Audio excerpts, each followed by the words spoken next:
Untamed is going to be untamed. It's going to be a little crazy. I want to talk to my people. I want to talk to my brothers and sisters. We can have grace and humility in how we interact with other people. Oh, hot dog, look at you. And nobody talked about what's really happening. And let's have conversations about what truth is.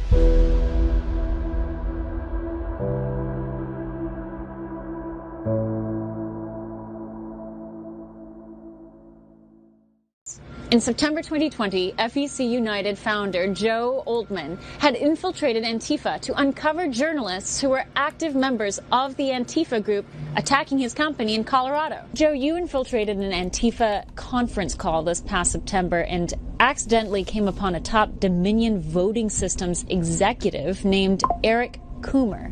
Describe that call and what it led you to find. It was interesting how the call started. Somebody says, "Who's Eric?" He says, "Eric's Dominion guy." Someone actually said, "Hey, go ahead." Told him to continue speaking. And someone interrupts and says, "What are we going to do if effing Trump wins?" And Eric responds, and I'm paraphrasing this, by the way, "Don't worry about the election. Trump is not going to win. I made effing sure of that." And then they started laughing, and somebody says effing right. And so I just put a simple Google search to start, which was Eric Dominion, Denver, Colorado. And Eric Coomer came up immediately under Dominion voting systems. Turns out Eric Coomer held a top position at Dominion. With a PhD in nuclear physics, Coomer joined Dominion as vice president of engineering and holds several patents with Dominion, ensuring users can adjudicate ballots from the machines. The very function Ron Watkins pointed out as a huge red flag. After the election, Oltmann was sent an article highlighting Eric Coomer from Dominion. Oltmann started looking into Eric again. Eric was the director of strategy and security at Dominion and a shareholder in the company. When I got into his Facebook page, that's when things really started to kind of come together for me that Eric Coomer was this, that he was not just Antifa, he was responsible for putting his finger on the scales of our election. And Dominion seemed to be a friendly place for such anti-Trump sentiment.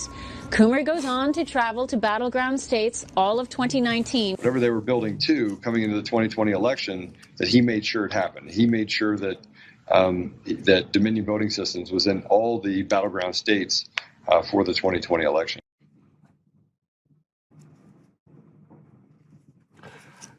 Coincidentally enough, I'm wearing the same blue type of shirt that I was wearing in that.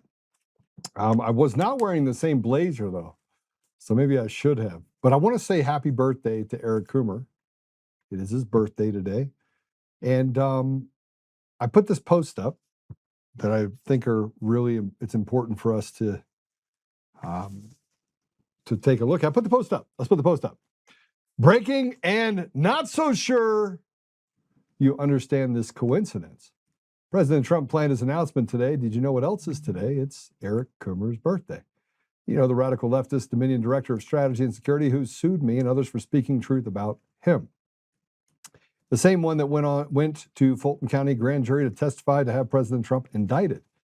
That don't worry about it. Trump's not going to win. I made effing sure of it. The skinhead, drug-addicted Antifa radical that posted about killing cops, dead presidents, and how he hated President Trump while in the driver's seat for over 50% of the vote of the American people. That had a key role in our election systems. Yeah, that Coomer. The same Eric Coomer that ran into a building, lied to the police over and over again. The same one that wrote about raping his then wife and making her bark like a dog. The same one that gave Serbian coders access to the code for Dominion systems. The same Coomer that was the chief architect of Sequoia voting systems in 2005 that was owned by Smartmatic, which was owned by Venezuela. Yep, that same one. The Swiss Army knife for Dominion CEO John Polis. I don't believe in coincidences. Today will be a great day. Happy birthday, Eric. I pray you get everything you deserve and more. I pray no one softens the blow of today and President Trump lets the full boom down on the head of those who have wronged our nation. And there is Eric Coomer today. It's pretty close to what he looks like right now. And that leads to something else. There is a ton of emails. We're going to have some guests that show up. So just tell me if you would when guests do show up. I'll bring them right in because we want to spend the time to wish Eric Coomer a happy birthday. So I brought some guests in to say happy birthday to Eric as well. It's been an interesting set of circumstances that led us here. For those of you that don't know, I gave a deposition last week. I was pretty upset over the fact that I think I've given 7 or 8 depositions. But in that, they called me a Russian agent. They said that they made the accusation that I put tracking devices on their vehicles for the lawyers. They said that I had somebody in a park that was watching them. They tried to discount people coming to my home with guns and the powder that came through the mail, and made up some huge story that I finally had to go back and get other affidavits, which we have, that kind of walk through disproving the things that they just made up, because that's all they do is make up things. And then we have this is from the skiff that Eric's emails. For anyone that hasn't seen the old document from Eric Coomer from Dominion when he used to be with Sequoia, he blatantly talks about transmitting data from their machine through a wireless modem, including vote tallies, updates, changes, voter rotation representation. These machines were specifically designed for fraud. How much proof do you want? And there you have it for Eric Coomer. This is Eric Coomer, and it goes through and it says, this is a new functionality on election night. And this was way back in, I think it was 2006. Yep, April 25th, 2006. Now, they've denied a lot of this stuff, but it goes through the log and saying that, trust us, bro. Trust us. We have access to the machines. We can go in and change whatever we want, Wreck-It Ralph. But you have to trust us because we're trustworthy. We get access to everything. He also admitted that he gave access to Serbians to the source code in Denver, Colorado. Said, well, he didn't have access to the machines at the local level. And I go, man, it gets worse and worse. You have actual county clerks that are saying, I don't have control of our election systems. Today, multiple states, it's now Liberty Vote. And again, of course, Liberty Votes is just passing it from one cartel ownership to another. But I want to show you this. This is Patrick Byrne talking about Coomer admits in his deposition as far as the Coomer v. Byrne. Byrne was sued as a result of this as well. Let's go ahead and play it. There were remote desktops, but those were direct as far as my understanding of the implementation. There were remote desktops, just like at the city warehouse, and they were direct fiber lines from the city house to the central office. That completely blows up the whole story. He's now acknowledging that he was on the machines during the election of 2020 on a remote desktop, which is what I've been telling you for, for a year and a half. I've been talking about there's been this virtual machine created inside the system that they do all their shenanigans from, and then they erase it. And that's why there's almost no trace of anything unless you get the heart of the hard drive itself. Can you find, in certain, if you look in the right places, the traces that show that that's what happened? That's why all the legal battles were about preventing anyone from inspecting the equipment. So that's a huge bombshell. The significance of that is, on 2022 and elsewhere in this, he talks about Serbia. He's talking about the folks in Serbia accessing the code. He's accessing the Dominion systems. Oh, but he says they just get the code repository. Well, I'm telling you, that's a flat lie. They get access to the whole system, including the remote desktops on the machines in the counties where you're voting. This blows a hole in the waterline of what you've been hearing for 5 years and 3 months. That these things aren't connected, they can't be connected. Even Dominion couldn't interfere in the election. They don't have any connectivity. It's all a lie. They have connectivity. They're on the machines once you're inside the system, whether it be in the city warehouse or anywhere within the network, you're within the network. So it's all been a lie.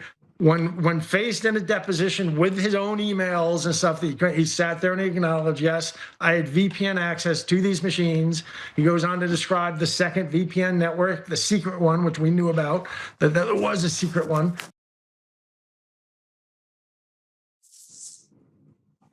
It just unravels over and over and over again. 5 years later, we learn about things related to the Serbians. Now, we were already told before that they basically built the code. He said he never actually wrote an ounce of code. He wasn't responsible for it. He contradicted himself in so many different ways. from what he testified at the grand jury indictment of President Trump that led to the indictment of President Trump, all the way down to the things that he had to admit once they knew that they had access to those emails. Now, he had help. He had judges that stood in the way in the Dominion v. Patrick Byrne case. All of that information was sealed. So it can't be used. Now we have evidence that shows that Eric Coomer is involved in it, that he was on that call, that he actively participated and bragged about it. And nothing's changed other than the fact that now Eric Coomer doesn't live in the United States. His lawyers have been caught lying more times than it's easier for them to breathe than it is for them to, or easier for them to lie than it is for them to breathe. And let's not forget. Let's talk about the prime time. Let's talk about what's happening tonight. President Trump plans to announce his primetime address, bombshell evidence that China interfered in the 2020 election to help Joe Biden win. I don't think that's right, actually. And discloses that there are over 100,000 non-citizens, including illegal aliens, on the voter rolls. Here's the problem.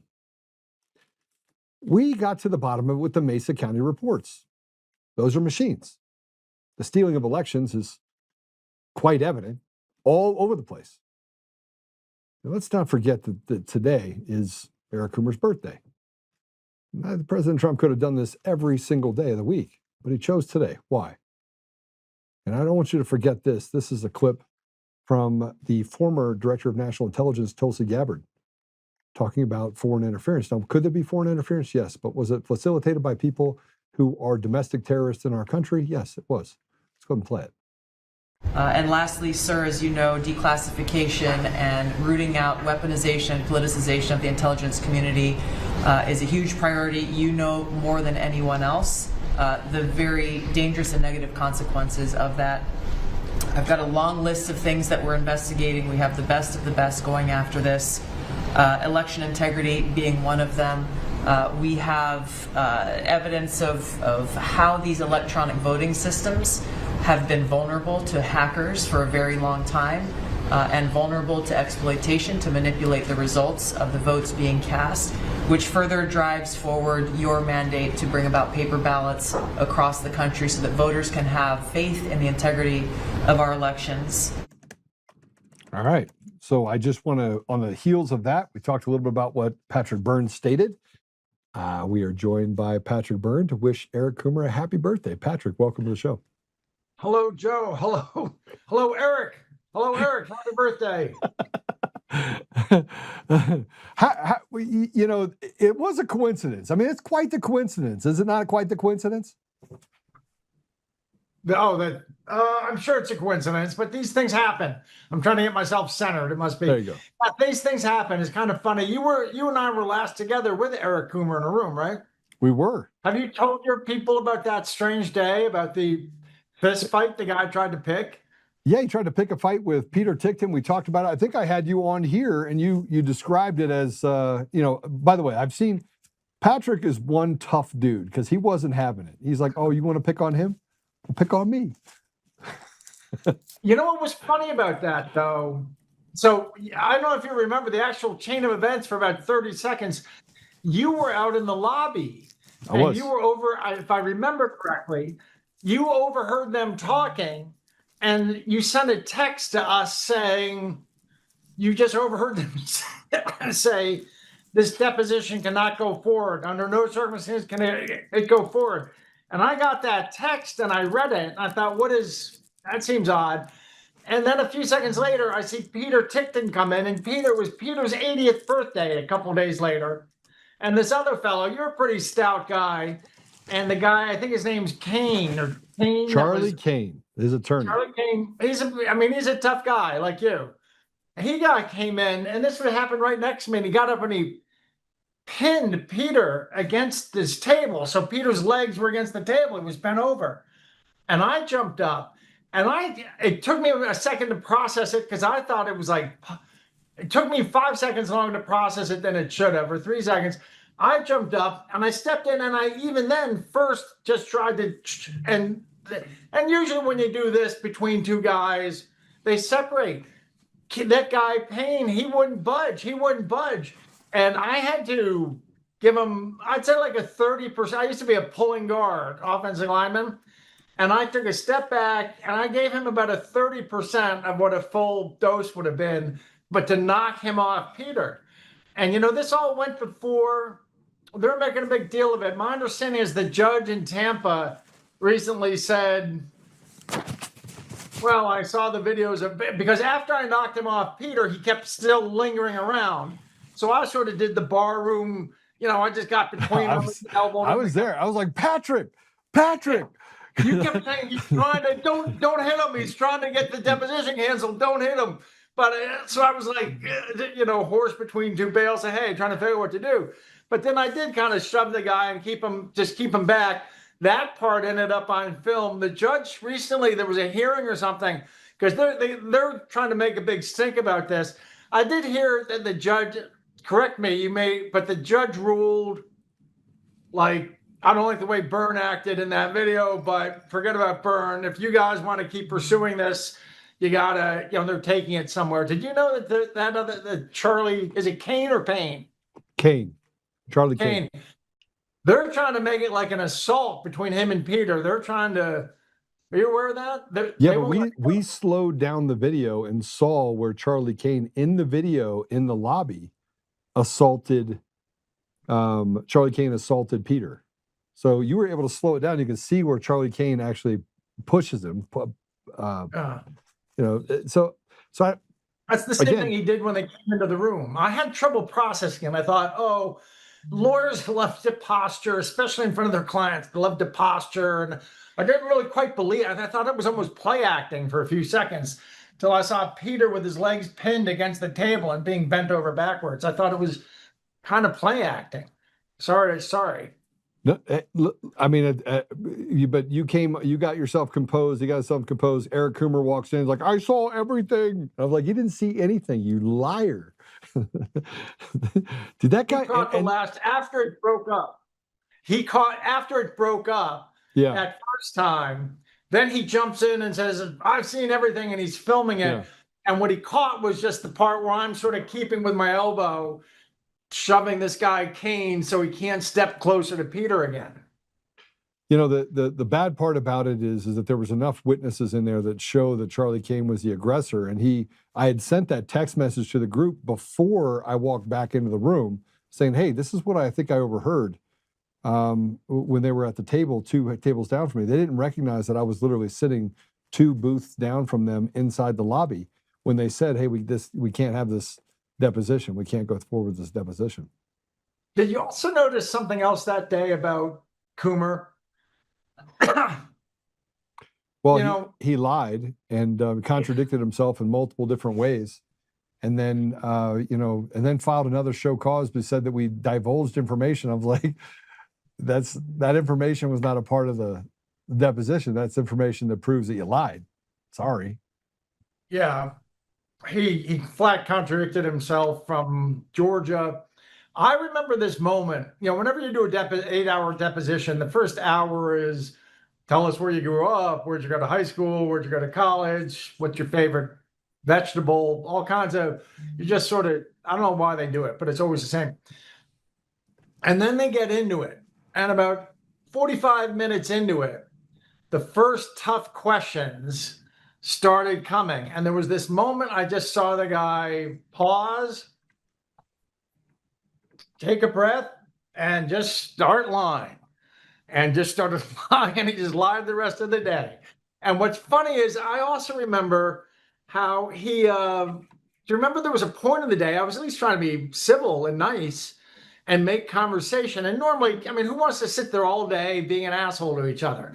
Right. So you can at least, when the camera's off, you can at least like be, you were, and I said, I heard you're a climber. And I was trying to be positive, and he's a good climber. He's a fantastic climber. I think he said he climbed 514s, which is about as good as you get. Not 514D, but anyway, very, very, almost the toughest things that can be climbed. And I was just trying to be nice, and everything I said, he thought I was like trying to Mocking find him. some way to jab him. We thought you were mocking him. Hey, Stephanie's here. Do you want her to join us as well, or do you want to have her come in after your? You want to? No, have her party? join. I think we Have have her a party. Let's bring Stephanie in too. Stephanie. Hey guys. Hi, how are you? Oh, we get to see your picture. That's it. We don't get. Look, I had no notice. I'm working, Joe, and I joined, and I don't even know what you two are talking about. It can't be good. And so I'm not sure why you're inviting me on, but it's good to see you guys. It's good to see you. We were just going to wish. Good to see you. We're going to wish Eric Coomer a happy birthday. Today's his birthday. Oh, I didn't realize that. Oh gosh. Okay. So do you think he's in the US celebrating? Do you think did he come to see the president's speech live? I think maybe he did. You think maybe he came, Patrick, to see the president live tonight? Maybe go see the president's speech? I doubt he'll be in the Oval Office. He indicated to us he lives overseas. And it looked to me like he was trying to get out of the country as quickly as he can, but he still has to do a bunch of depositions and appearances. He made some kind of motion to a judge saying, I don't want to do any more depositions, but it's like, because it's the same questions, but it's like he sued all these different people. Each one of them gets to depose him. Doesn't he have a deposition coming up, Stephanie? He had one and he has one more, I believe. I'll have to look at that. But Patrick, were you guys talking about, you're saying, fleeing. Were you on here talking about your findings here with Federico Arnao and moving and what happened with that November timeframe? No, that's let's talk about that. Now we're talking about more about the fisticuffs between me and Charlie Payne. Kane. Well, I'm not going to go into that, but all I can say is I know Peter's frail, which he'll never admit, right? He's a frail 80-year-old man, over 80. And I know that you were absolutely protective and just very upset with what happened. But let's not go into that. The address issue, Coomer has disputed over and over again on public record, allowing anyone to learn where he's currently residing, and it's clear it's not in the U.S. But there's been talk where it's just gaslighting, where people say, "Oh, the Venezuelans had nothing to do with the U.S. elections," right? Well, some of the original Smartmatic employees and contractors that are from Venezuela were living in Venezuela when they were modifying for Sequoia. Smartmatic was the parent of Sequoia until 2009 when Dominion acquired Sequoia and essentially Smartmatic. Those individuals brag publicly on their resumes what they did and when. And Federico Arnao is one of the filers of the pizza corporate documents and worked for Smartmatic and then, was working for Sequoia. And he, on his own resume, says that he was working for a year and 2 months on the transition team for Dominion when Dominion took over. So these Venezuelans moved over to Dominion, implemented, the same organization to a large extent, along with the tech. Well, November 11th, Patrick was able to determine Federico Arnao moved. He sold his home in Colorado like days after Trump won the 2024 election. And I think it was November 11th, 24. He sold his house. And Patrick, take it from here. Tell us who purchased the home and all of those details. Well, first of all, this house had other people living in it, including a woman. No. That's Morales' home. Oh, that's Morales' home, but also in Denver. Yeah, in Colorado, I think of Aveda. I think this is hilarious. Ronald Morales had a home in Denver. That living in the home is this woman we put up on. I think anyway, a woman who's a Venezuelan comes out of PDVSA, comes out of Smartmatic, and went on and was working in NIST, the National Institute for Science and Technology, Standards and Technology, which is NIST. which works with the EAC to set the standards for the election equipment. Yeah. So she's working in NIST, but she's one of this. These are like two. The Arabs have a saying: people can be two asses in one pair of underwear. This is, this is like six asses in one pair of underwear. So they got their own Venezuelan communications engineer in NIST advising the EAC about security. Anyway, Ferdinand Arnau owned a house. And by the way, these people, I was on a show, Emerald or Alex the other day, where we put up their LinkedIn profiles, and their LinkedIn profiles say, I was at Smartmatic, then I moved to Sequoia, then I moved to Placer County, California. Then I moved to Tarrant County, Texas, and running elections. Then I moved to EAC, and now I'm back at running Dallas County elections. This is their LinkedIn. So the idea that this Venezuelan junk didn't make it on shore. Anyway, Ferdinand Arnau, Trump wins, big surprise, because they got caught by an uppercut. He wins in November 5th, 2024. November 11th, this guy sells his house in a quickie sale, it looks like. Because I've looked, can't find any record it was listed before that. Now I haven't done, I'm not 100% satisfied, but I did a quick check. I don't think it was listed beforehand. They weren't expecting Trump to win. Who does he sell it to? He sells it to a fellow. Do you remember the guy's name, Stephanie? I remember his title, VP of Tech. Yeah, I remember he was with Booz Allen in McLean, Virginia. Now, Joe, you're a sophisticated man of the world. What do we know about Booz Allen in McLean, Virginia? Well, it's the CIA. I mean, if you talk about McLean, it's CIA. Virginia, yeah, I mean, it's. And Booz Allen's also the company that leaked Trump's tax returns.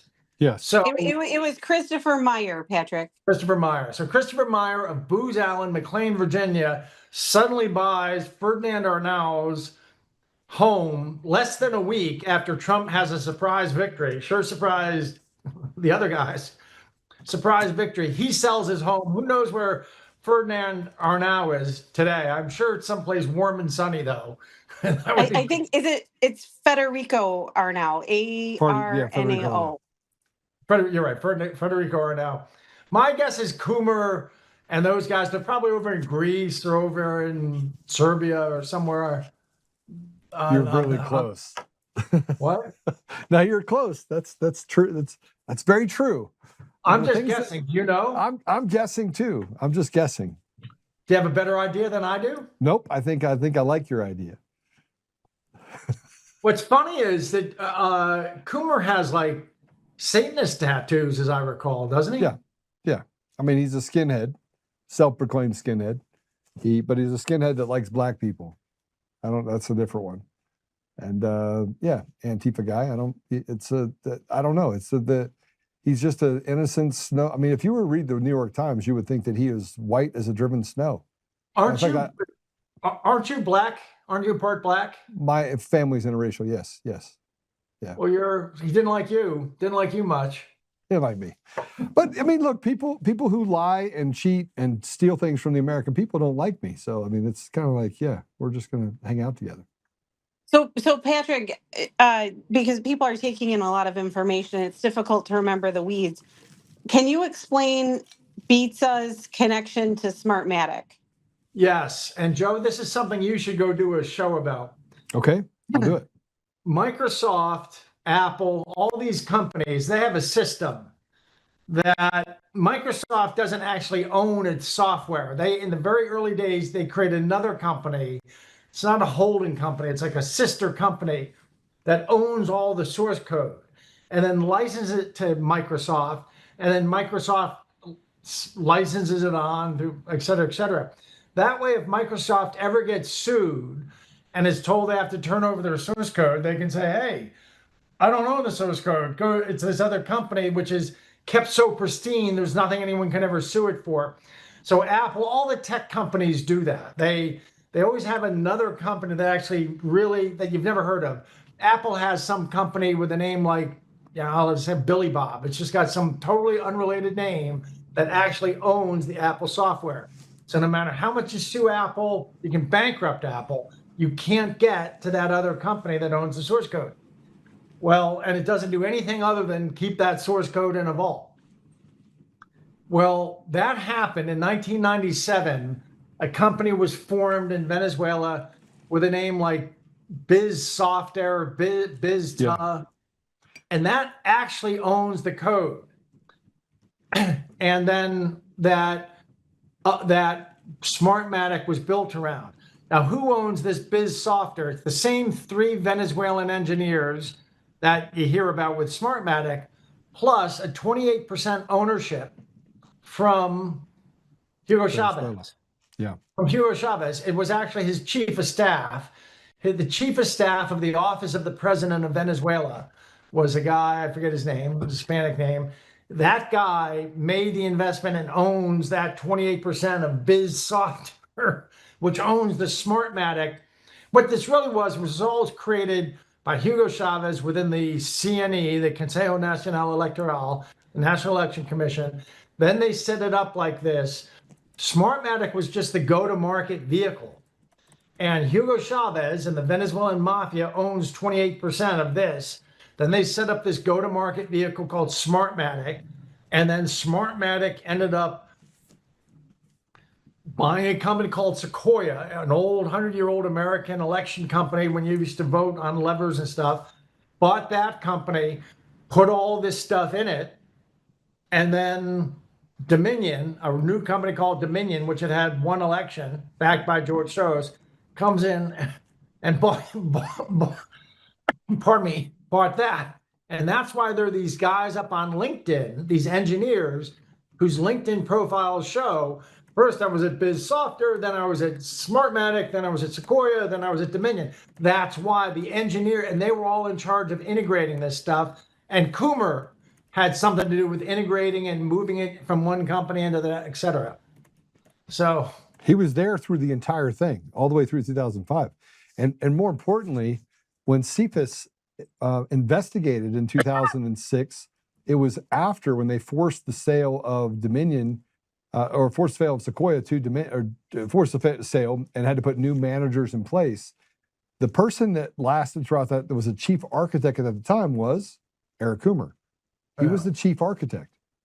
And you would need to have someone with his knowledge base in order to establish the system that was created and the code that was created that became the foundational base of our election systems across every election system out there. It with Clear Ballot and Hart InterCivic and Smartmatic and ES&S, they're all based on the same platform that allows for them to cheat. But Dominion has more capabilities in the system because it's a black box that just basically, every time something breaks, they're like, oh, user error. But it's designed that way so they can then, implement or add things in that change the outcome of elections.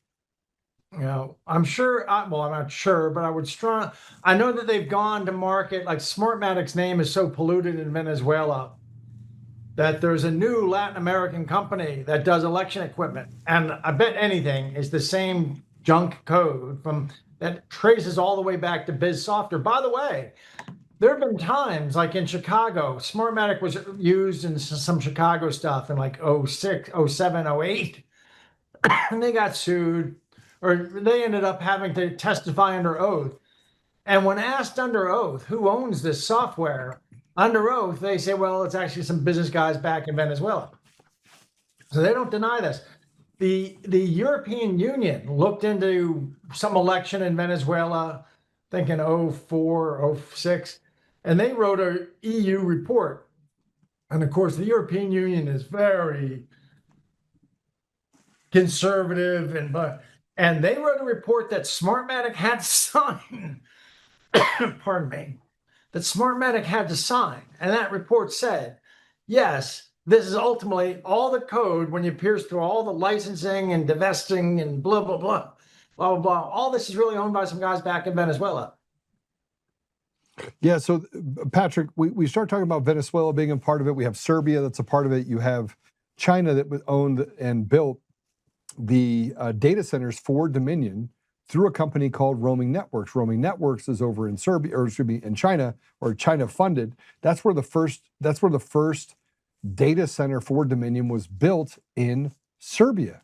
Now that company was actually financed by Huawei. It's one of their partners, which is obviously one of the largest technology companies, banking institutions in China.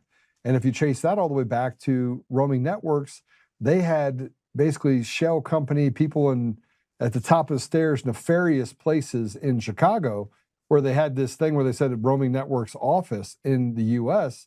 was really it was just a front. So there's so much that Dominion has done to kind of separate out and make it look like, they'll have little holding companies here, and they'll hide source code behind another wall, and you can't ever tell. It's like this slithery snake where anything is, and then they expect the American people to believe that it's a legitimate business. It's not. It's a front for. There's one other aspect to that data center in Belgrade, Serbia. We had some interaction with a woman who was something like Martine, who knows a lot, a Serbian who knows a lot about Serbia, and like Martine knows the hither and yon of what's going on in Venezuela. And she says the partner, the local Serbian businessman who built the data center with backing from Huawei, his partner in that is none other than John Brennan, that he had a role in financing and getting that built. Yeah, this is the part that just drives me crazy. You have other CIA people that are trying to separate themselves and trying to build this establishment. You had the CIA, I forget what his name was, Kurt. He came out and started talking about, Hillary Clinton's diabolical, Brennan's diabolical, and kind of sent a list of the people that he frankly did not like in the CIA that had caused a lot of harm. But it's hard to ignore the fact that the CIA is involved in this specifically. So how do we pull those tentacles out without destroying Wreck-It Ralph, the chessboard, and taking these pieces off the chessboard? Because I almost feel like we're at a disadvantage right now that the establishment is not going to relent the chessboard unless we rip it from their hands. So how are we going to do that? Well, there's an insurance company that was based in Chicago. I forget, it was either Allstate or State Farm. Do you know which one was based in Chicago back 2 or 3 decades ago? I can check. Anyway, they ended up with I only know this because I have my past in the insurance industry. They ended up with a skyscraper with 10,000 people in it, writing each other reports, as Warren Buffett describes bureaucracies. Allstate. Say again? Allstate. And the CEO fought against this bureaucracy, but he couldn't beat it back. So eventually he bought a cornfield 200 miles away in Iowa or something, and he built an office for 300 people in it, and he called it an R&D center, and he moved the most necessary 300 people out to the R&D center. Once it was up and functioning, they just unplugged the big Chicago skyscraper, and that became the new headquarters. Gary Bernson, who's been my partner in crime these last few years with Martine, he says something like that really has to be done with the CIA. You create a new outfit like the OSS, and you pull 500 people into it from the CIA and probably from military intelligence. You create a whole new OSS. Probably you put it under the military.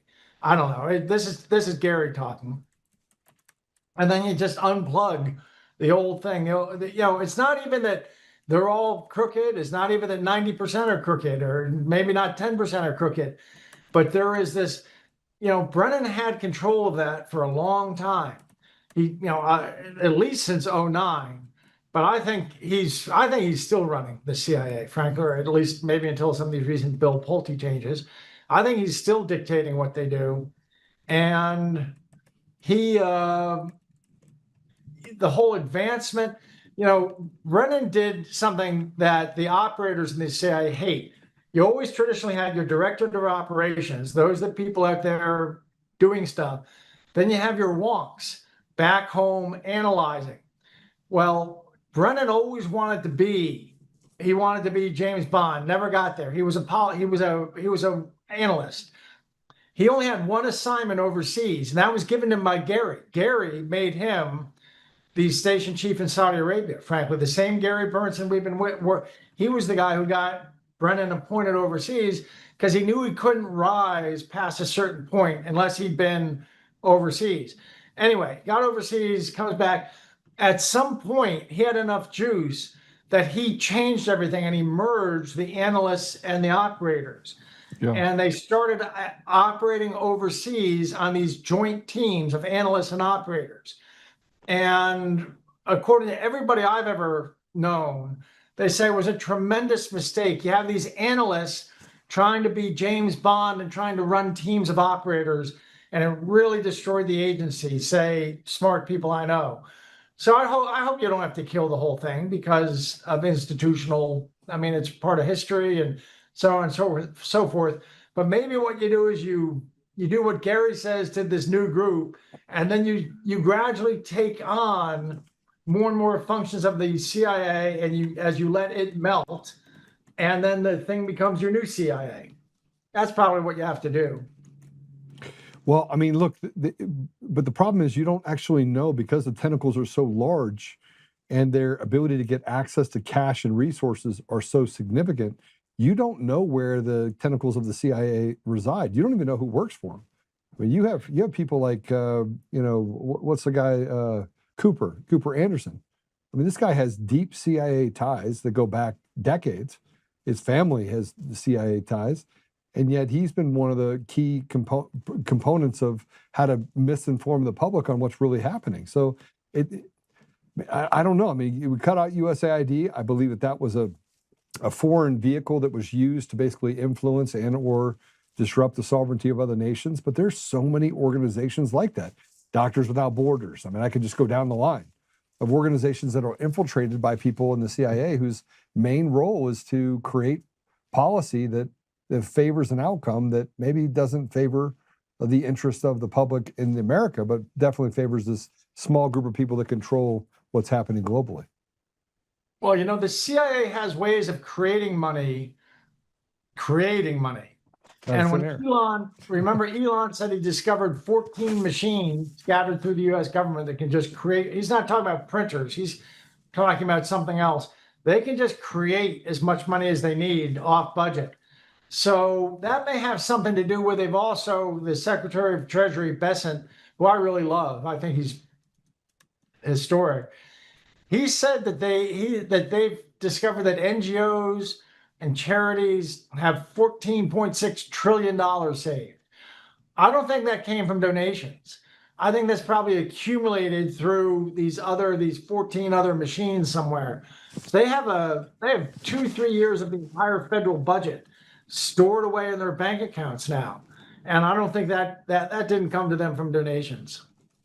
Well, there's a thing that we have right now. I think that, Stephanie, this is the person you're talking about that bought the Frederico's house. Is it Veruska? Who are you talking about? The girl who lived there. Yeah, that lived in. Can you show me? Veruska. Yeah, it was Veruska. You're on it, Joe. That's correct. Malav. Can you put that up, please? I think this is the person that ended up living there with Federico. She's from Venezuela. Yeah, and she no. Patrick, that's the one that you located that is living with Morales. Yes, Morales. Yes, this is Morales. Oh. Morales both in Denver. Out of PDVSA. What's that? Both from PDVSA Oil.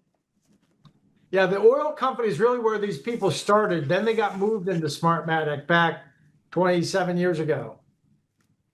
Put it up, please. All right, so here you go. This is Veruska Malav. She got the Engineer of the Reviewer of the Month award from Communications Engineering. From whom? From whom did she get the award? I think US Gov. That's NIST. She got it National from Institute NIST. of Standards and Technology. Yeah, in September of 2025. Sorry. Well, Joe, the number of people where per their own profiles and resumes brag about working for Smartmatic in Venezuela for the time period when they were stealing elections for Hugo Chavez, that currently live in this country working for various different companies is just alarming. And Pat, we were discussing this recently, Patrick, and we were just, we know the U.S. government is looking at this, but it's really concerning. Yeah. The network that's here. If you go into the watch industry, if somebody starts making watches in New York or Chile or something, you're probably going to find in any company one or two Swiss people, because Swiss have been making watches for 200 years and they're very good at it, blah, blah, blah. It's just natural. So it's odd in the U.S. election industry. Yeah. So how many Venezuelans there are? Do we associate Venezuela with really knowing how to run good elections? But there's these Venezuelans scattered throughout it. What could it mean? So why is it that we can't get to the bottom of this? We can't be the smartest people in the room. I mean, obviously you're really smart, Patrick, but I mean, what I'm saying is that they have people that work in the government that should be able to uncover this fraud. Here, Joe. Well, I mean, I can't see your picture. I just see this hot woman in the middle, and I'm like, who's that? Oh, that's Stephanie. Looks like she's ready to start a TV action series, isn't she? Stephanie's brains. She's the brains and the beauty. I'm just the chutzpah. Of this team. I love giving Stephanie a hard time about that, though, because people underestimate her a lot. Isn't it funny how good she is? She's so sharp. Well, that's actually a lesson I learned from one of my first supervisors when I passed the bar. I was a young attorney, and he said, look, there's going to be a lot of attorneys, that you go against that think you're stupid. Make sure that you don't let them know how talented you are and how smart you are until the very last minute. And that was great advice. That was a lot of fun.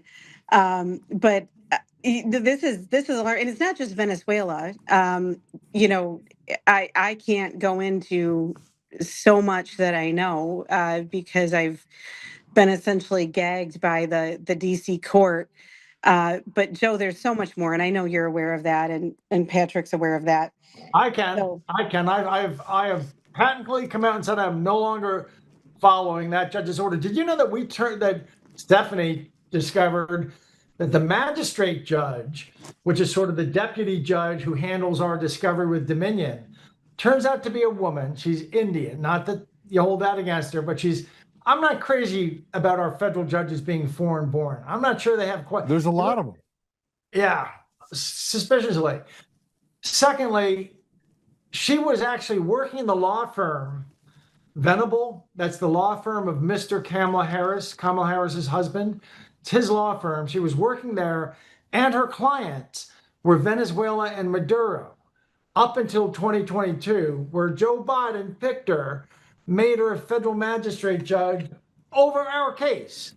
And she's the one who's been giving these orders that none of this stuff that we have, which is of extraordinary national security importance, no, we can't release it.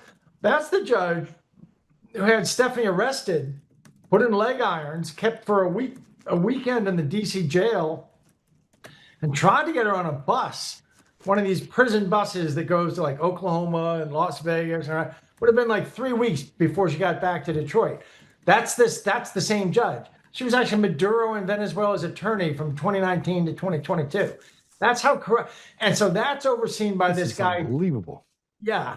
And she reports to Judge Nichols. Now, Judge Nichols is a deep state. Judge Nichols was the guy at the DOJ who poured holy water on the whole system, where the NSA had secret rooms in AT&T and Verizon and everybody else, and was siphoning our data. He's the guy who wrote the policies that poured holy water on that.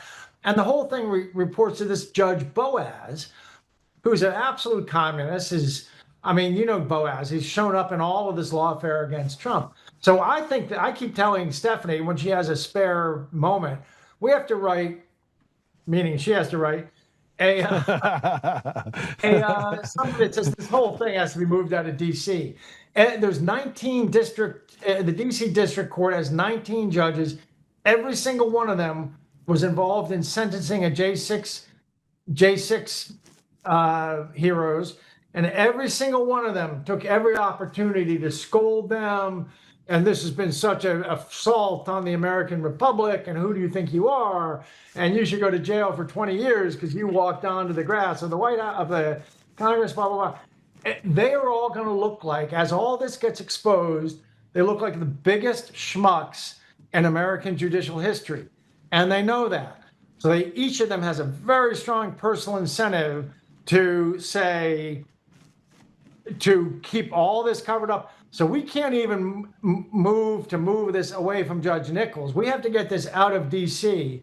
And I think there's plenty of precedent for that. There's not a judge in the D.C. district system who isn't going to look like a schmuck as all this rise, because they all took part to one degree or another in this very hostile. Each of them, look how they sentence these people. They sentence them with all this vitriol. Well, it turns out because we're right, the J6 people were heroes, and all of those judges are having their whole personal reputation for history is destroyed. So they need to keep this covered up. They need to keep this stifled. That's why, even though we've been sitting on this stuff of extraordinary national security importance for years, because they told us we had to, eventually not Stephanie, I chose to violate their orders because it's national security. And I'll answer for it to Judge Nichols. But actually, I think we should move to get this to some fair jurisdiction. Well, I mean, how do you square the peg or square the hole of all the information that's in this deal, in your case that they sealed? So they sealed off information from public view that was released as a part of the evidence for Dominion voting systems. And then they said, well, nobody else can see it. We're trying to get access to it. In our case, we wrote a subpoena, wrote a motion, sent it over to get access to it. And they're yet to even give us, it's pretty easy. There's information in there that shows that Eric Coomer is again lying about everything. And yet we can't get access to it. I mean, it just doesn't make any sense. It's counterintuitive. It goes against the idea that this is a fair and just system. Bunch of bureaucrats tangled up in their underwear, but they're deliberately, it's worse than that. They're feigning that they're tangled up in their underwear and bureaucracy, but it's really very strategic. Stephanie, what don't you, by the way, I lost half a lung 4 weeks ago tomorrow. So I'm sorry, I'm hacking a bit. Did they take your lungs? Did they take your lung? One lobe, the lower lobe of my left lung, but I've got one more on that side and 3 on this side. So I'm good. I got spares. Stephanie, why don't you? You're such a warrior. It's unbelievable. I literally coughed up a lung. Stephanie, you take Joe's question. Why can't we just get this to Joe? The evidence, I've asked the DC court permission to be able to give the documents that I gave to law enforcement to Joe, and it's just difficult. The court has ruled that the magistrate that represented Maduro, the Venezuelan government, Staple Street was co-founded by Stephen Owens and Hutan, and I'm going to butcher this last name, Yagahu something. Hutan the Persian. So anyway, Hutan and Stephen Owens co-founded Staple Street, but the judge's firm represented both the Carlyle Group and Cerberus Capital, where Stephen Owens and Hutan were, I think, the managing directors. And then there's the Doug Emhoff. This case involves the 2020 election. He was the second gentleman of the United States, Kamala Harris's husband, while this case has been pending, where the very issue in the case is the legitimacy of the 2020 election. So there's a number of hurdles here to address. But I think Patrick was doing a great job where I can't talk about the documents. Patrick's not supposed to talk about the documents, but all I can say is that I gave them to law enforcement for a reason. And I said in court, they contain the most significant crimes ever committed in U.S. history. Let me talk about one. Let me talk about one document. I better drop. I better drop. I was working and Joe asked me to hop on here. I didn't realize, what was going on here today, but I need to drop. She's running from us, Patrick. She's running from us. I'm not going to get accused of doing anything improper here. So And for the public record, do you want to advise me, and not that I'm going to listen, but do you want to advise me that I should not discuss that document? I just did. Okay, side note, let the record show Stephanie advised me not to discuss that document. Stephanie, you sign off, so I'm going to discuss the document. Bye, Stephanie. See you later. All right. Rasmussen put up on Twitter yesterday. So Stephanie turned this stuff over to law enforcement. And the argument is, my instructions, the argument is like, you can promise anything you want to another party to keep stuff secret. But when they turn over their discovery, if you find a severed head in the box, it doesn't matter what your private contract is with somebody. I have an obvious legal duty, especially Stephanie as a lawyer and so forth, and me with my obligations. So I instructed her to turn all this stuff over to law enforcement when she found stuff that was really damning. And then law enforcement, Dar Leaf, who had an open investigation, has over time put some of these out in the public domain in letters to Congress. Yesterday, he did yesterday Rasmussen drew attention to some of them. And you ought to look those up. It turns out that, so first of all, Dominion didn't even say they had any employees in Serbia. They wanted to pretend they were an American company. Let me tell you, they got nothing in America. They got a facade in America. The center of gravity is in Belgrade, Serbia. And in Belgrade, Serbia, there's the head of software development. Yeah. And he's writing somebody in China about the pads that are coming through customs in Shanghai. So they're getting these pads that come through customs in Shanghai, and then go on and become the pads on which you vote. In a place like Georgia, you go and you vote, and then it connects to a printer and it spits out a QR code that reflects how you vote. Well, it turns out that that's all Chinese. It comes from China. Not only is the pad made there, but China has opportunity to change the firmware. So I know you know what firmware is. I do. But for the non-tech geeks, everyone knows what the hardware is, there's the software, the programs you run. But between hard and soft, there's firm. And the firmware of a computer is when you turn the computer on, it's the most basic, BIOS, basic input-output system. It's like the very minimalist software that's burned into the system that says, okay, computer. It's permanently embedded. It's permanently embedded. It's permanently embedded. This is your screen. This is your keyboard. This is the connection. Just the very basic stuff. So then it can turn on its hard drive and open up the real operating system. Well, that BIOS, before it gets shipped, China is in there tampering with it. They're in there tampering with that, which means it comes to the United States and you vote on it in any place that you vote on those pads, and then it prints off a QR code. Basically, China is doing the tallying. They are actually in the software that does the tallies, is what that means, of the votes. So this thing, everything is compromised. Everything is compromised. But Patrick, I want to take a more academic approach to what you just said, because I think it's super important. China can influence any election. Serbia can influence any election. It takes domestic actors to execute on those things. That basically, you could have, say that you can have a machine run the machine, but the machine still would know that this is happening, right? So there's still things that Dominion would know, Polis would know, Coomer would know. They knew, and they were complicit in that behavior that came from China. They had roaming networks build their data center over in Serbia. They used people in Serbia that had not passed any background checks. We were a couple of decades removed from Kosovo. It's not like we're good friends. There's people that don't like us over there. They would love to destroy the very essence of what we are as a country. And let's not forget that Dominion voting systems did not start in Canada. It started in Serbia, then moved an office to Canada, then adopted John Polis and merged into another company that John Polis had, and then came to the United States and consumed Sequoia. So there's some major things that I think that, again, I look at it from the perspective of we have Maduro's bookkeeper, we've got Maduro in place, we've got all the things that show how money's been moved around. China is involved in the firmware. This is a global conspiracy of treason in order to subvert the vote of the American people. Yeah, I think it goes back. There's some evidence.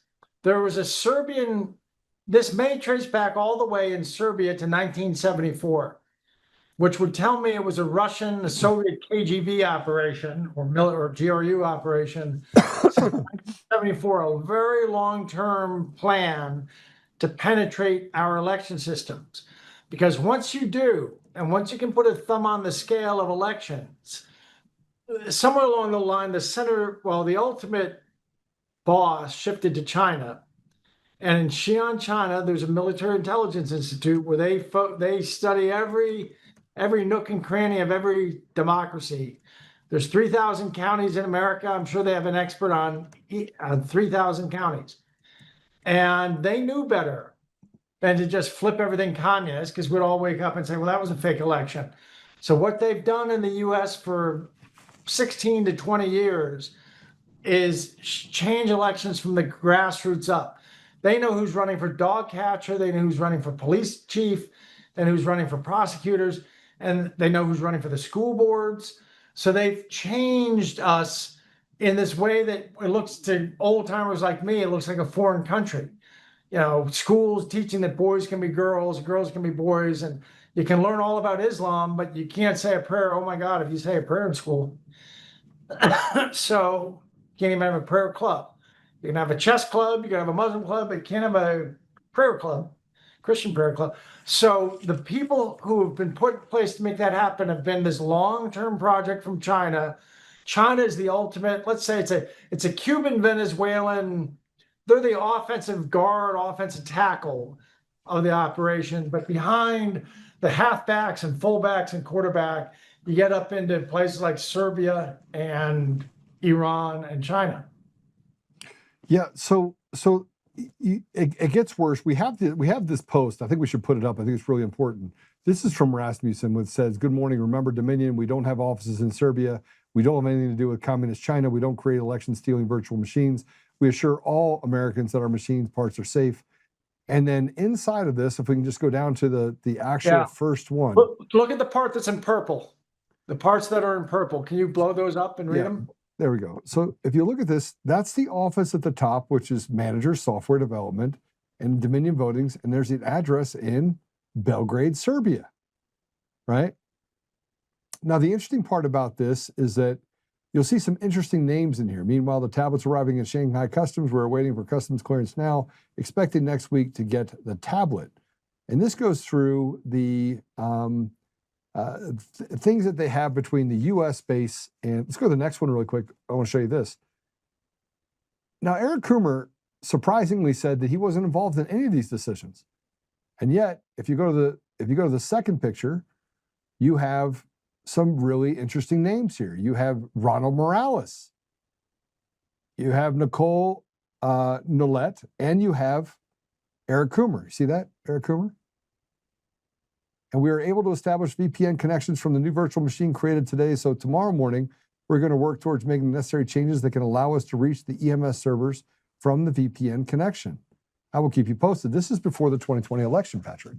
Explain that to the non-geeks. What's the importance of the VPN into creating a virtual machine in the EMS? All of which are in that one sentence. Why is that? What do they do?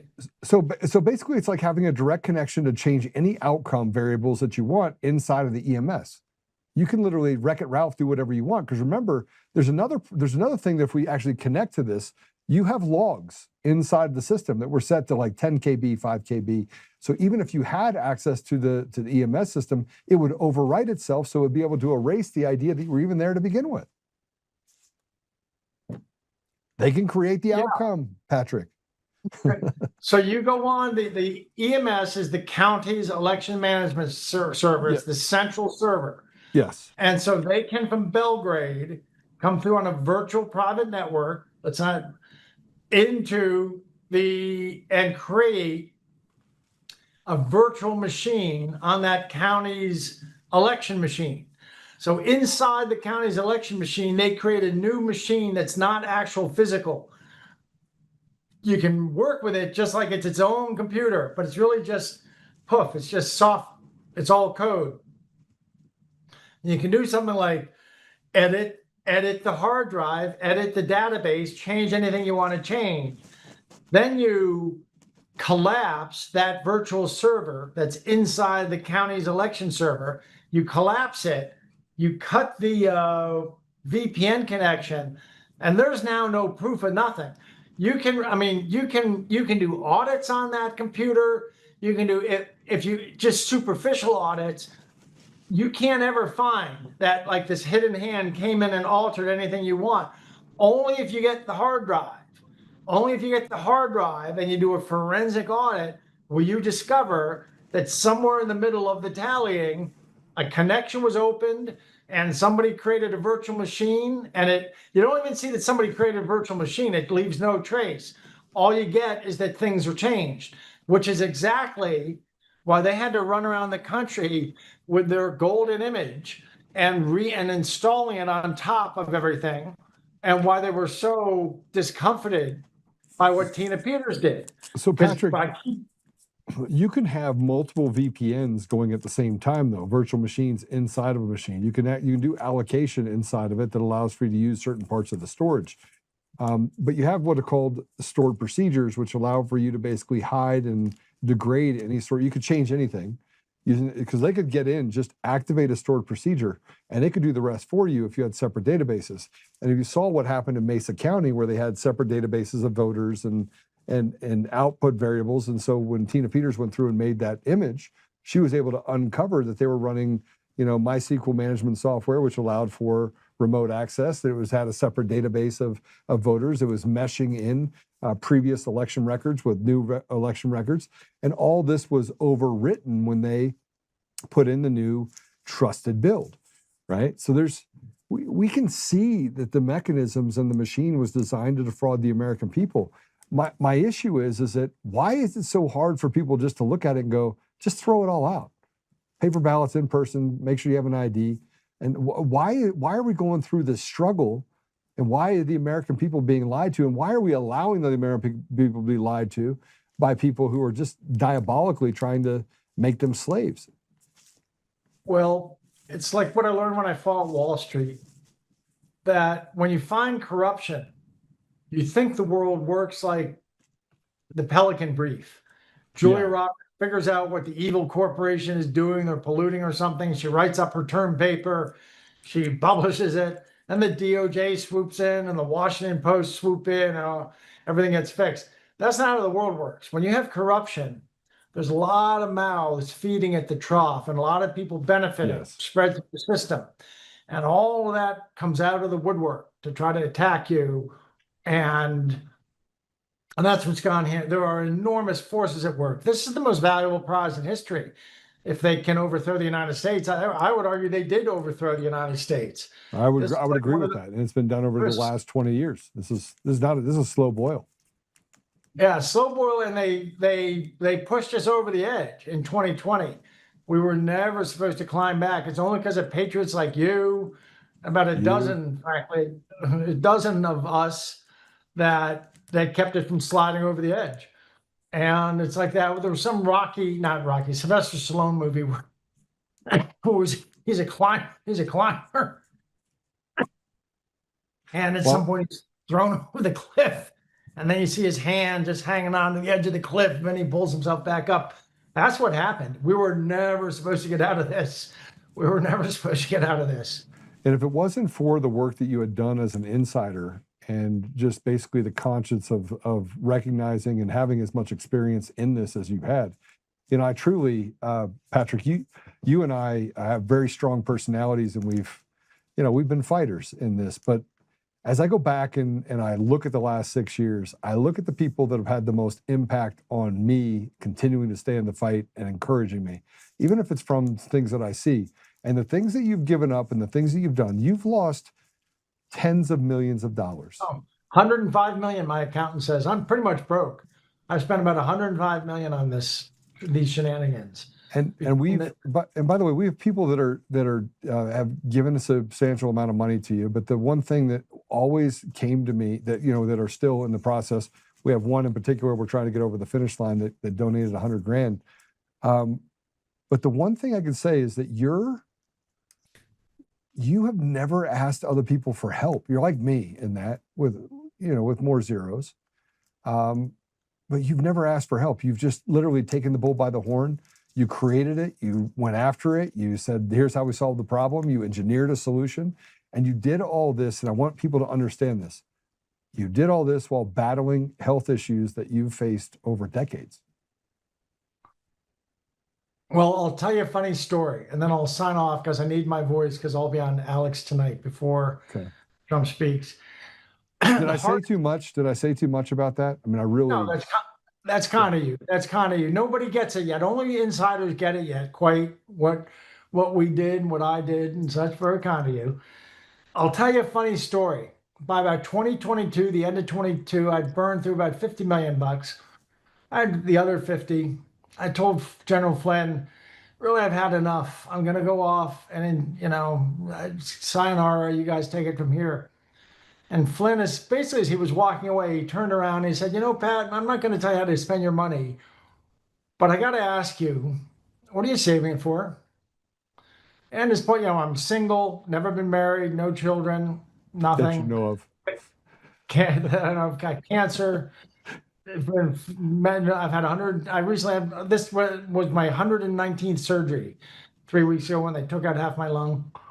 I thought about it for a bit and I said, General, I guess I've been, what am I saving for? I'm saving for what every .com CEO works 100-hour weeks for 20 years. You imagine yourself someday, you're going to be on some 300-foot Russian oligarch's trawler off the coast of Greenland or Iceland or the Aleutians or Chile, wherever the snow's good that time of year, helicopter skiing on the best snow in imaginable all day. You're going to come down at night to delicacies, caviar and Wagyu, and you're going to be attended by women of every shape and color, and just make sure you make that all your needs are met. And General Flynn said, Patrick, that sounds horrible. Don't you think that gets boring after 2 or 3 days? I said, no, sir, it stays interesting for 5 or 6. Yeah. At some point, you got to get back to solving problems and working the problem. And I mean, you've solved some pretty crazy problems. I mean, with overstock and other things, you were at the tip of the spear for a long time. And so I just want to say this. I want to say that I'm grateful for the things that you've done. I think that people don't understand that as history is written in the future about great men that have done great things to contribute, you'll be counted among the top. And I don't think we'd be in a place where we could save our country, hang from that cliff, if we didn't have you. And I've said this to you before, but that gratitude that I have carries forward, and that it has been my surviving point. You and a few other people have been that saving grace of just understanding truth and just relentlessly pursuing it regardless of the consequences. So I thank you. Back at you, Joe. You've been a key part of this all along. You remember those times that you were so gung-ho, you were ready to take to the streets, and I was saying, just hold back. I think we have a way through this. We can't go to, if we went to violence. By the way, a senior guy in the FBI who I knew in the background and met with me in 2021, 2022, who said the only reason you guys are still in the game, he was a patriot, he said, is because you haven't gone violent. The other side had a plan for everything you were going to do, except for one thing, and that was staying peaceful. They never expected you to stay peaceful. That's the only reason you've gotten this far, and that was end of 2022. Yeah.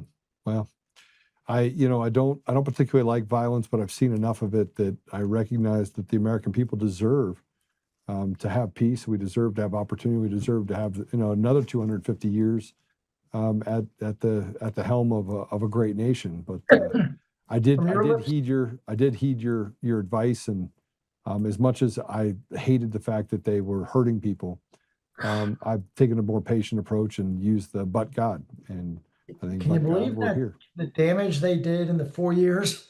We were never supposed to get back. I got to sign off, Joe. Thank you very much. All right, it's good to have you. I got you. All right, take care. Bye-bye. There are people that say, that Patrick is eccentric, and I will tell you that he is, geniuses are. People that are literally unafraid of the consequences or the outcome. They're the ones that accomplish great things. There's the people that say that I'm eccentric, but I will tell you that there's a heart. There's a heart for what the country should look like and how it looks today, and I think that Patrick's done a lot to get us to that place.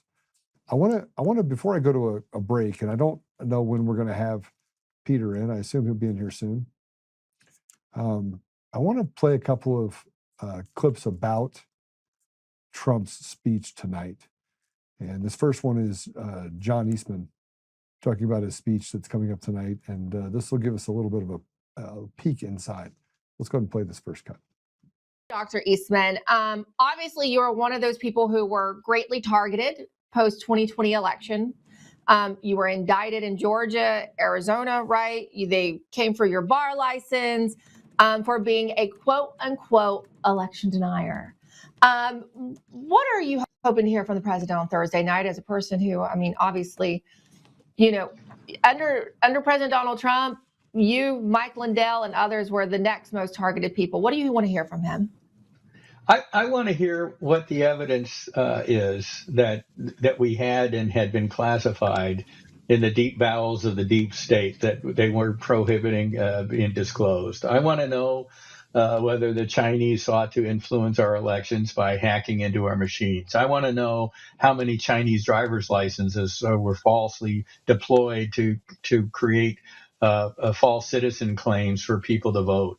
I want to know all of the information that we have. And I understand, and by the way, just so you know, this stuff has to be explosive because the left, based on leaks from people in the deep state, have already started trying to debunk it, preemptively. So it's got to be explosive. And I really look forward to the T's being crossed and the I's dotted on what evidence there was. We know for a fact, for example, that Mr. Cribbs' statement at the CISA that this was the most secure election in our history was just laughably false. We know for a fact that Bill Barr's statement that there was no evidence of enough fraud to have affected the outcome of the election was false on two grounds. There clearly was election illegality that affected the outcome of the election or had the potential to do that. And the second, he never had actually done the investigations to support that statement. I note the statement was not under oath. It would have been nice to put him under oath on those things.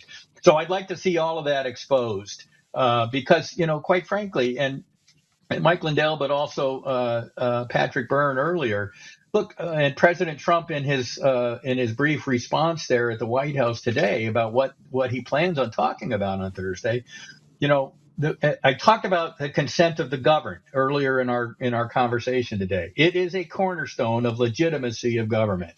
None of us were around in 1787 when we adopted the Constitution. Maybe my old friend Rudy Giuliani was, but none of the rest of us were. And we give consent to the governed on an ongoing basis by free and fair elections. If those elections are not free and fair, we're no longer citizens in a free republic. We become subjects of an increasingly tyrannical government, the very subjectship that we threw off when we had a revolution against the king. And so it's beyond just a single election and who won a particular election. This goes right to the heart of what kind of government we're going to have. And I can't think of anything more important to be fighting over. And I'm so glad that Acting Attorney General Todd Blanche and the crew that he has deployed to be looking into this stuff with the prosecutor's eye, what went on, what is the evidence support, and then pass it on to the president to speak about Thursday night. There you heard it. That's from John Eastman. And then right after that, we had this. And so on Eric's birthday, I want to play this. This is Peter talking about On the Absolute Truth, a Denver court ruling. And just so you guys understand what happened, Eric Coomer and his attorneys tried to silence me, get a protection order that stopped me from speaking about them, talking about them. They said that I was talking about them, which I didn't. Now I am talking about Eric right now, right? It's his birthday, and President Trump's going to be speaking, and there's likely an outcome for him that's not going to be good.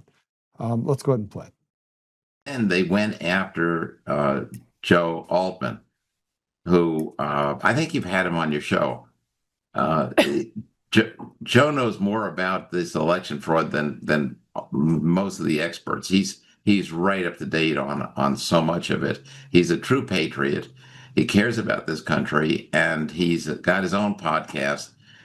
And on his podcast, he says the truth. He says these guys, that Eric Coomer should, and his lawyers, these people should be tried for treason.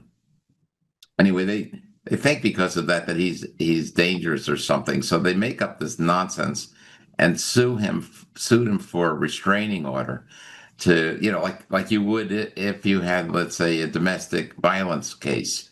Same kind of thing. That's what they brought against him. And the judge wasn't fooled.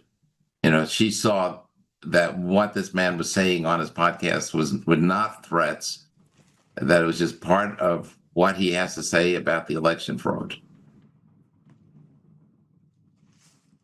A little bit more truth. We're going to take a break. I'm going to see if I can get Peter Ticktin back on. He's not on yet, but I'll see if I can get Peter Ticktin to come join us to wish Eric Coomer a happy birthday on this celebratory night, because I do believe that, frankly, we're going to see some great things come out of tonight. You can tell that the left is panicking, and they should. Before we go to a commercial break, though, there is a post that I want to put up. I want to play this video, and this video is of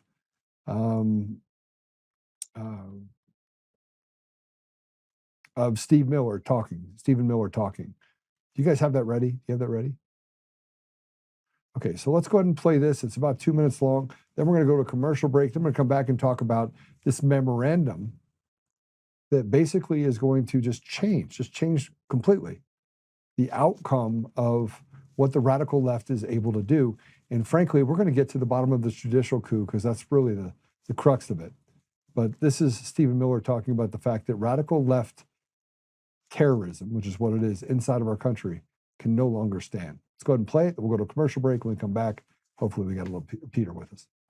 Here in the United States, we have taken the necessary and essential action of formally recognizing left-wing violence as a form of political terrorism that is a direct threat to our national security and the survival of our Republican form of government. President Trump issued a directive. In our parlance, it's called a National Security Presidential Memorandum, or NSPM 7 to be exact, that directs, for the first time in American history, all of our law enforcement and intelligence agencies to work together to disrupt, identify, defund, debank, arrest, and prosecute these political terrorists that are operating in our country. It's very important to understand that left-wing political terrorism seeks as its ultimate end the overthrow of our system and form of government. And we've seen this has taken place many times in many places throughout the years, and Secretary Rubio has provided you many examples. Left-wing terrorism always ends in bloodshed, misery, and suffering. It only can travel in one direction. There's no point at which the left-wing terrorist is satisfied with his gains and ceases progressing. Inevitably, left to run its course, it always becomes a gulag. It always becomes the mass imprisonment of political enemies, the stripping of their rights and freedoms, inflicting immense pain, humiliation, suffering, in order to establish complete and total control. Control through psychological and physical and actual terror. And we have to understand that that is the scope and the extent of the threat that we face.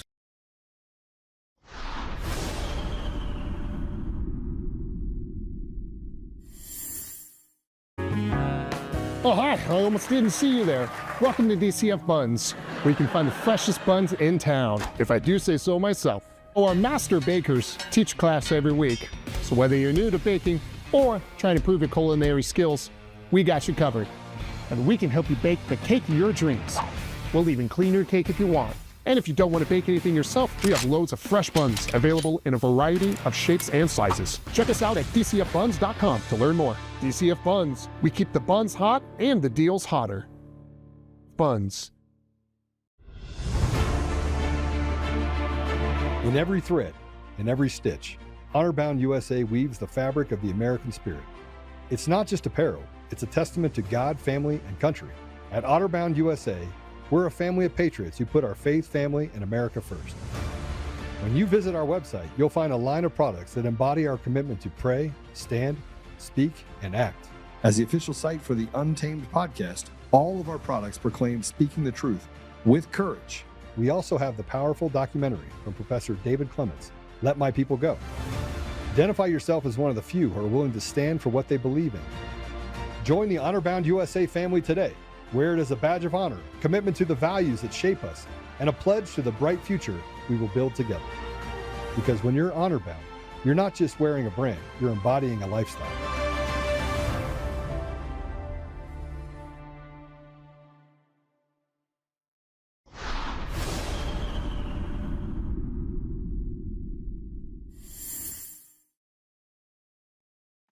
Okay, so we're back on. We'll have in 10 minutes. We will have Peter Ticktin will come join us. But I want to talk about the consequences for a minute. I mean, the last 6 years have been pretty incredible. Now, some of it's been good, some of it's been bad. I've learned a lot. I've learned a lot about how each party steals elections inside their own party to get represented. So the representative part of the representation of the party, and that it doesn't hardly matter where you turn. There's a justification of why they can cheat or manipulate the system in order to get an outcome. And that's to be expected. That's happened for 100 years.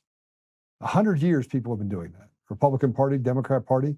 You could argue that right now it's gotten to the point where it's so thirsty and the amount of fraud is so significant that the people don't feel that the people that ever on either side of the party represent anything related to the interests that people feel inside their communities. Now, with that said, there's a resurgence that's happening right now. The American people are waking up to the idea that both parties have betrayed them in ways that are not even fathomable. We have the House, we have the Senate, we have the presidency. We should have passed the SAVE Act on day 2 of President Trump's term. It shouldn't have been Republicans that stood in his way and tried to limit his ability to get things done domestically or on the foreign basis. It shouldn't have happened. We should have been put in a place where, frankly, President Trump came in and wrecked it, Ralph, and he should have had unilateral support because that's what the American people wanted. Remember, 29% of a population that would not have voted for President Trump before the Biden 4 years, the illegitimate election, voted for him. And in large part, we talk about the interference and what they were able to do to make sure that the outcome of the election favored President Trump in 2024, stopped the fraud from happening. You heard Elon Musk say it's done when he knew that he stopped what was happening in Serbia from reaching our shores. All of that can be true. And yet, we still face something rather significant. And that is, the Republicans betrayed us too. Mike Johnson, John Thune. These are familiar names. You have Mitch McConnell, the guy couldn't fog a mirror, brain dead. They won't even say what's really happening with him. There's an institutional dishonesty that we face every day about what happened during the COVID era. And we still do not have any sort of truth. We were able to get to the bottom of what's happened with the vaccine. And they've walked past it as if we'll just skip on over. We still got enough stupid people in the United States, we can make money on it. And even though you have someone like Bobby Kennedy that's sitting inside of the HHS that is, basically Wreck-It Ralph at all the expectations of what Big Pharma is able to do, they're just ignoring him. We can see it. They now have to admit that the chemtrails are a real thing. I don't know to what extent. That they can manipulate the outcome of weather. I don't know to what extent. But let's be honest, the government hasn't told us the truth about anything. And when President Trump comes out and doesn't get enough things done for you, it's not because of his lack of desire to get it done. It's a lack of courage and conviction, selflessness to serve the American people within our own party. Because otherwise, we would have gotten it done. We would have broken the filibuster, gone ahead, passed the SAVE Act, moved along, and wrecked the Democrat Party for at least the next 50 years. But when you have weak people in positions of power and authority that are controlled by people in our own communities, let's talk about Colorado. You got people like Anschutz. You don't think that guy is Wreck-It Ralph? He wrecks it just to benefit himself as long as he can keep his billions. People like Bill Owens and Sean, what's that guy's name? Sean Tonner. People that have been a part of the political establishment for decades that have done everything they can to destroy the Republican Party while saying, I'm here to help. Barb Kirkmeyer became its latest victim. Victor Marks, a guy that literally is about as diabolical as you get. Everyone says, well, you gotta vote for him because he's a Republican, but he's not. He just started being a Republican. He just stepped out and said, yeah, that's what I want to do. And the people that support him, a lot of bot accounts, but the people that support him are just looking for power for themselves, not for any meaningful change that would help the American people or the people of Colorado for that matter. Our government and our judiciary are rotted so far to the core that even if you do get justice, most of the people that need that justice are long gone and dead before justice reads the lips of the people that should have proclaimed it decades before. And there's victims. The American people have become victims. We're slaves in our own environment. And let me tell you what politics do.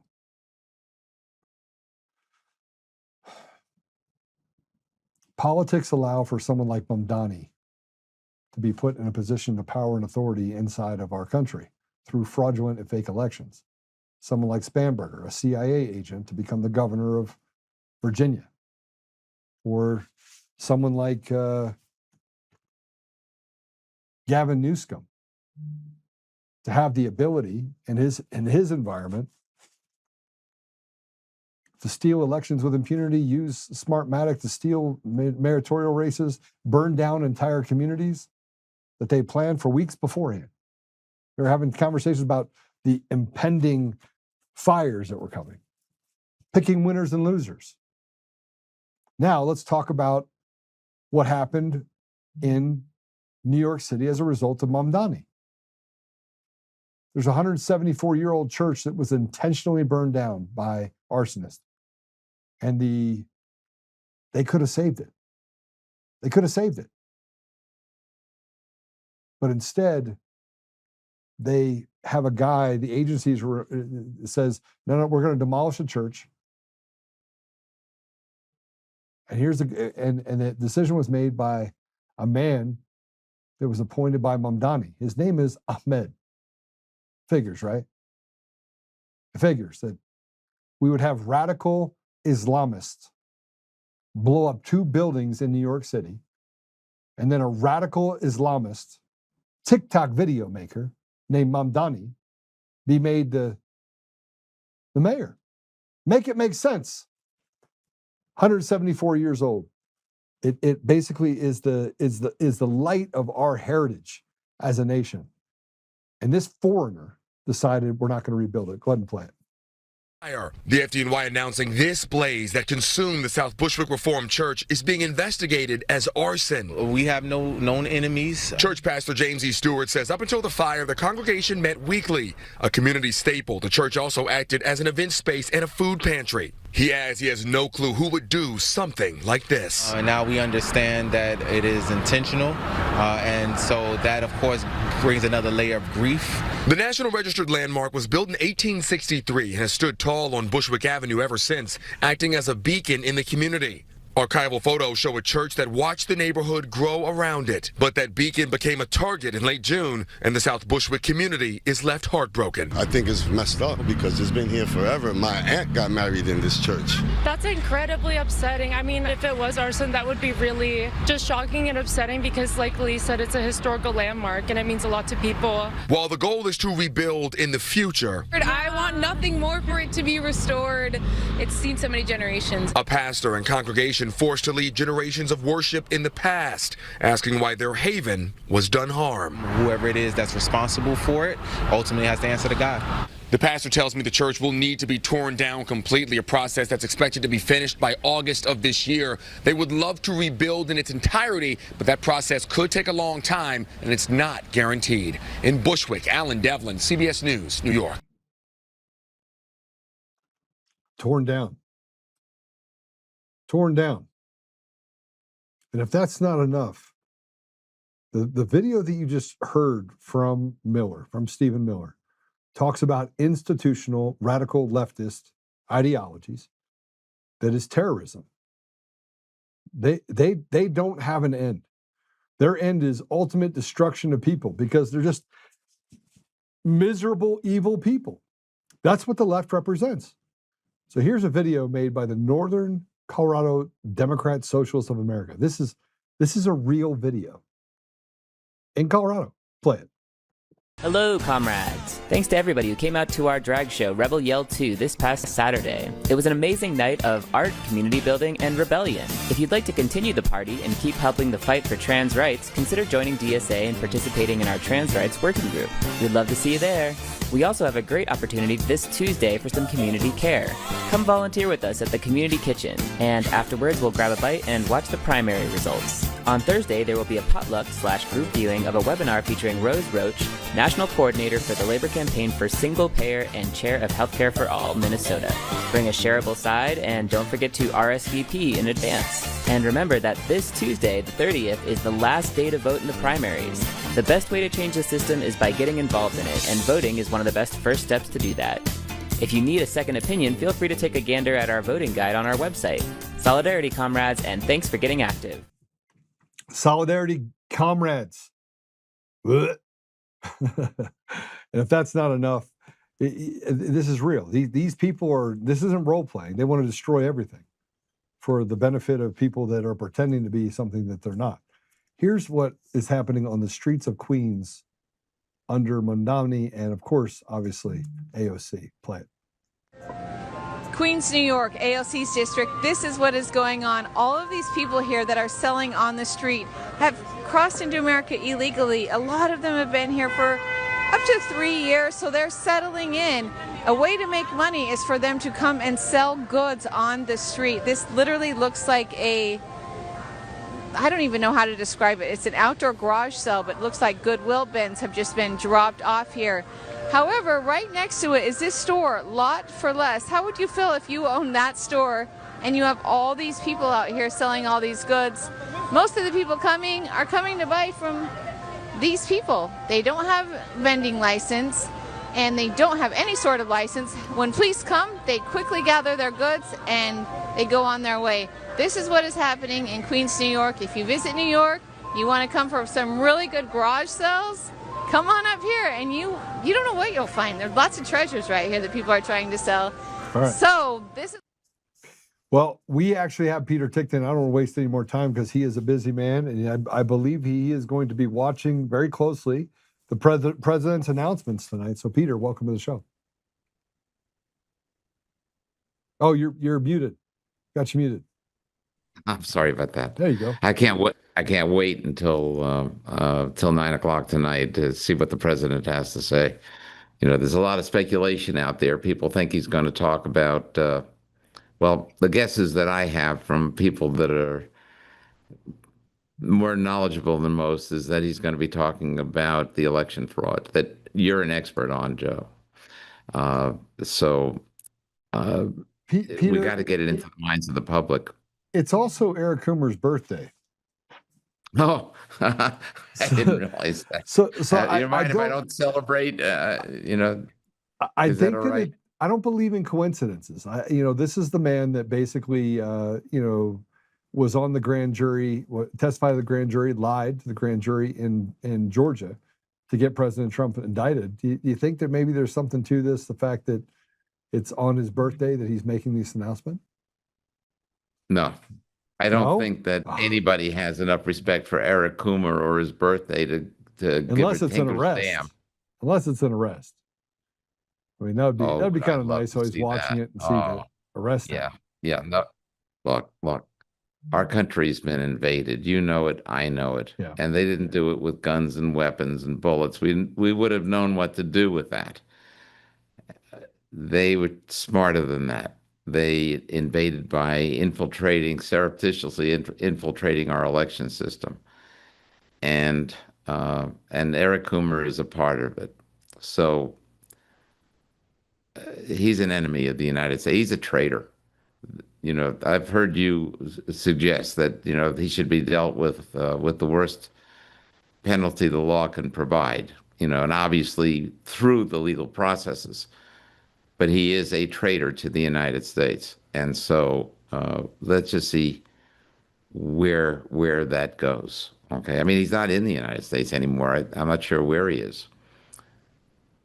Well, let me ask you a simple question. When we go down this road, President Trump says, here's the election fraud. The resistance that he's up against is not the will of the people. The will of the people has spoken. They've said, listen, 82%, 85% of the American people said, put it to bed already. Pass the SAVE Act, get rid of mail-in ballots, get rid of the machines running all of this nonsense, in-person paper ballots at a precinct level, make sure that you count them there. And yet there's still this underlying thing where the Congress won't act. They won't do what's best for the American people on either side of the aisle. Well, I mean, you're really talking about Thune. You're not talking about, you're talking about one man from, where's he from? North Dakota? Yeah. Who, I mean, a wonderful state, but a state with a very small population. So he's in there representing very few people. And this one man is tying up our entire ability to get things done in the Senate. What a fool he is. And, I guess he's a rhino, a Republican in name only.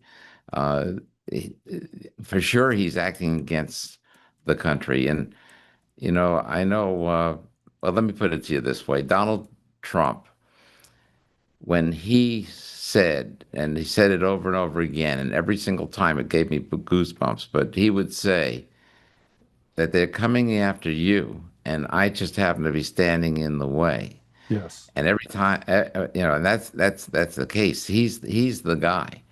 And if you're not in favor of Donald Trump, or if you've got 50% of you that's against Donald Trump, or 10% of you that's against Donald Trump, that 10% is in favor of China.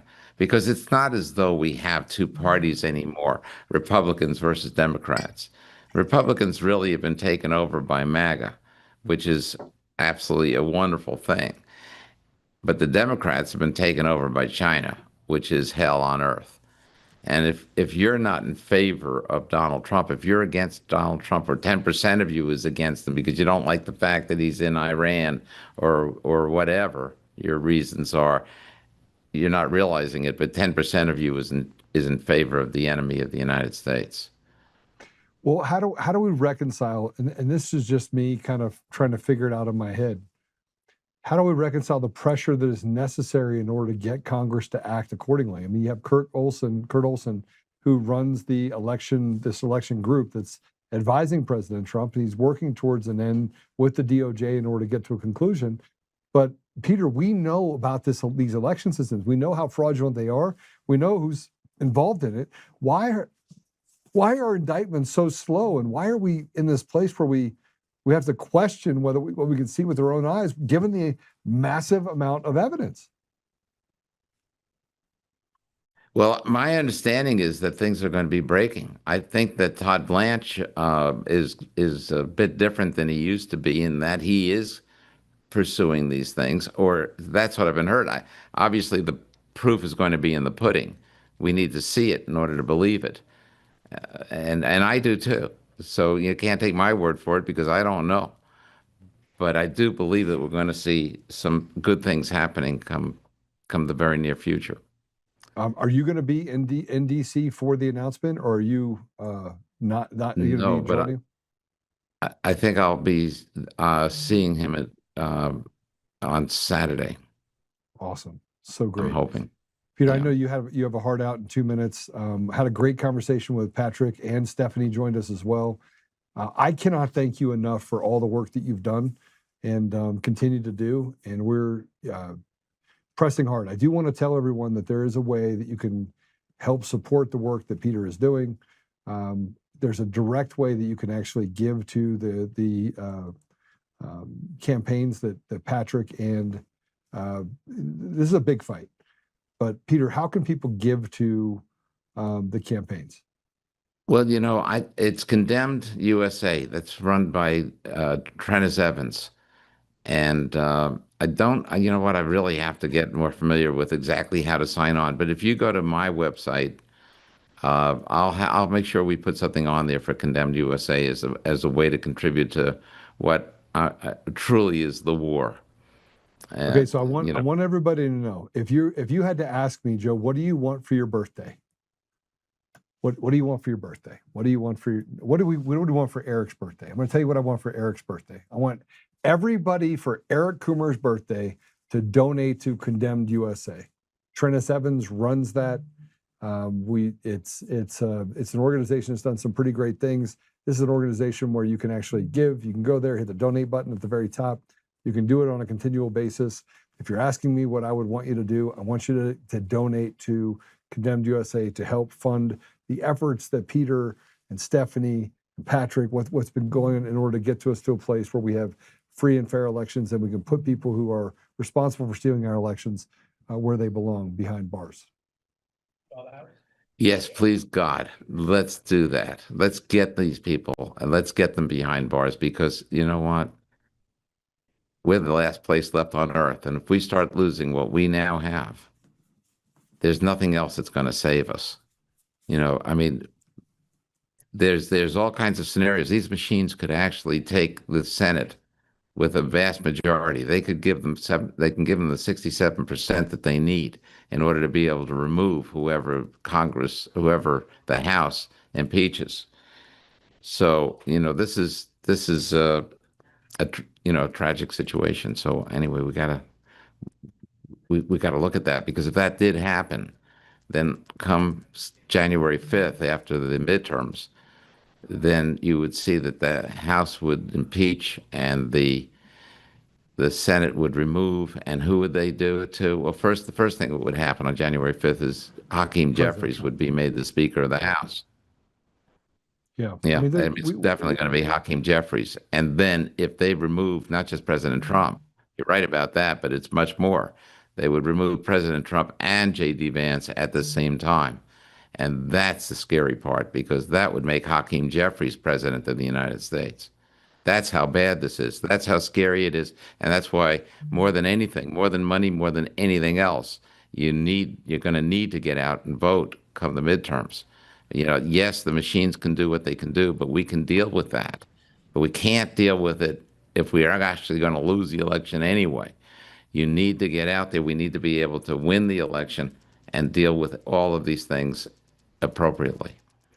So, that's the nightmare scenario, but it can be prevented and dealt with, but only if you vote. Only if you vote. Peter, thanks for joining us. I appreciate you very much. God bless you, and I look forward to talking to you soon. Thank you. All right. Thank you. Always good to be on your show. Thank you so much. Peter Ticktin is one of my favorite people, probably one of the most. I mean, he just turned 80 just a few months ago, but he's got more energy than 99% of the people out there. And frankly, I was rooting for. When this whole thing happened down in Florida and Charlie Kane assaulted him, I'm not telling you what I thought. I was hoping was going to happen, but I was hoping he'd pound him out a little bit. I want to play this. This is kind of breaks us out. This will finish up the hour for us. I want to thank you for being with us. Apple Podcasts, Google Podcasts, Spotify, Pandora, iHeartRadio. Tune in and more. See us on Roku. So from on your TV. Hello. Hi, Mom. Carolyn Levitt, she just came back from maternity leave and had this to say about Trump's speech tonight. Let's go and play it. He's had dozens of recounts, lawsuits, audits. 2024 election widely believed to be safe and secure. There's not really any question about that. A lot of people because look at it was too big to rig. Well, I think a lot of people look at this There's a and massive amount of votes for this president. That's why he's in the Oval Office right now.